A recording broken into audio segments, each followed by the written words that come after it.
Hello friends, ఇవాల్టి special ఓ traditional రెసిపీతో మీ ముందుకు వచ్చాం. అదే బెల్లం పరమాన్నం. చాలామందికి తెలిసే ఉంటుంది.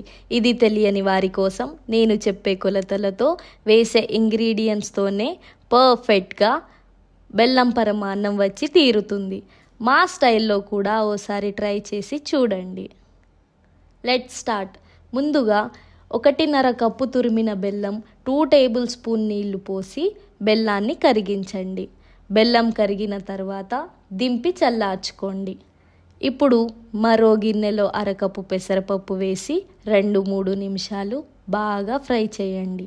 పప్పు కలర్ మారాక 1 లీటర్ పాలు, నానబెట్టుకున్న 1/4 కప్పు బియ్యం వేసి ఓ పొంగు రానివ్వండి.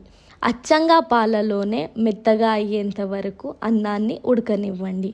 నానిన బియ్యమే అయినా మెత్తగా ఉడకడానికి కనీసం 25 నిమిషాలు టైం పడుతుంది. ఇలా మెత్తగా అయ్యాక మంటను మీడియం ఫ్లేమ్లో ఉంచి కరిగించినటువంటి బెల్లం పాకం పోసి కదపకుండా 3-4 నిమిషాల పాటు మూత పెట్టి అలా వదిలేయండి.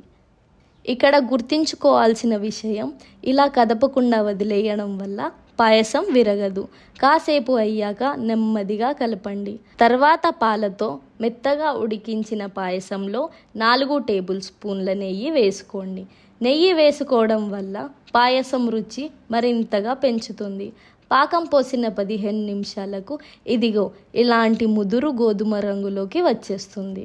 ఇప్పుడు 1 టేబుల్ స్పూన్ యాలకుల పొడి, చిటికెడు పచ్చకర్పూరం నలిపి వేసుకోండి. పచ్చకర్పూరం ఎక్కువగా వేసుకున్నట్లయితే పరమాన్నం చేదు వచ్చే అవకాశం ఉంటుంది.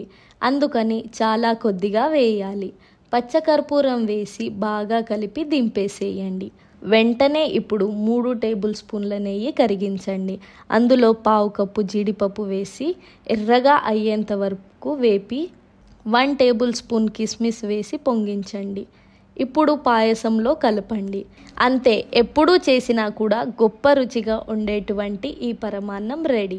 ఈ పరమాన్నం తయారీ నచ్చితే మీరు ఓసారి ట్రై చేయండి.